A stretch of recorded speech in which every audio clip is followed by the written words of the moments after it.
Bonjour, class. We are going to skip a couple of pages because we're coming back to those pages in a minute. Today we are going to be working à la page 320, okay? Now, before we look at the work for today, it's really important that we review the verb avoir, okay? If you do not have this written down somewhere, I want you to write it down because everything we're going to be doing in the next week or so is going to be using this verb. It's going to be really important when we start doing past tense.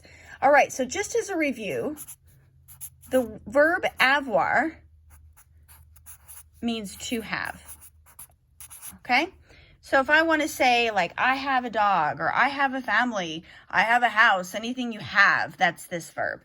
Okay, as a refresher here, j'ai is I have. Tu as, you have. He or she has would be il or elle a. Okay, so we've got I have, you have, he has, she has. We have, nous avons. You have in the vous form, vous avez. And they have would be on. Okay, so looking at this whole thing, j'ai, tu as, il a, elle a, nous avons, vous avez, and ils or elles ont. All of this is the verb to have based on the appropriate subject. Okay, now this is important to remember because if you're looking on page 320, we have a list of expressions that use the verb avoir. We've already done some of these, so I'm hoping that this rings a bell in your brain of memory, okay? But if you are talking about being hot, when we talked about the weather a long time ago, if you're hot, you would say, j'ai chaud, okay? I'm hot. If you translate that directly, you're saying I have heat, okay? If you're cold, you would say j'ai froid. Obviously, it just depends on the subject. If you want to say we are cold, nous avons froid. If you want to say you are cold, tu as froid, okay? We also have hunger, which we've also done before. So if you want to think back to when we talked about food, j'ai faim. I have hunger. Like if I want to say she's hungry, it would be elle a, and then we go back over here to faim. Thirsty is soif. I'm thirsty, j'ai soif. Now, when you're doing this, I know we've talked about this before, but all this right here, avoir, all these avoirs, you are not going to just write out avoir. I got to drill this into you. You have got to conjugate the avoir with the subject. So here where it says avoir, this is in general terms because here we don't know what the subject is that goes with them, okay?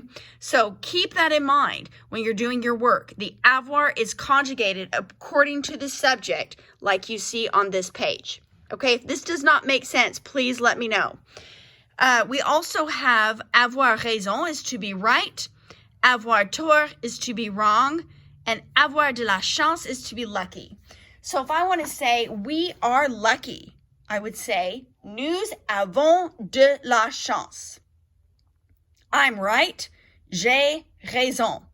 You are wrong, tu as tort. So I'm hoping you see how this works. There's some examples here in your book. Okay, now for your homework, I'm going to have you do exercise number 1 and exercise number 2. We're going to go through a couple of these together.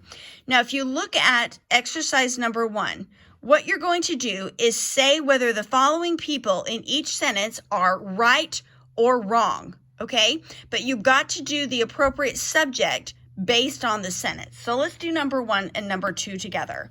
Number 1. Catherine est généreuse avec ses copines. So if we're translating that, Catherine is generous with her friends. So our question is she right or is she wrong? We're going to say she's right because she's generous with her friends. So the subject of that sentence is Catherine. Catherine is she. Okay, so if you want to say Catherine, it's conjugated singularly like il or elle. So we want to say Elle a raison. She's right. Okay, I'm not even going to make you write out the whole sentence. Just write, elle a raison. Numéro 2. Nous aidons nos parents. We help our parents. Are we right or are we wrong? We're going to say we're right. So our subject there is nous.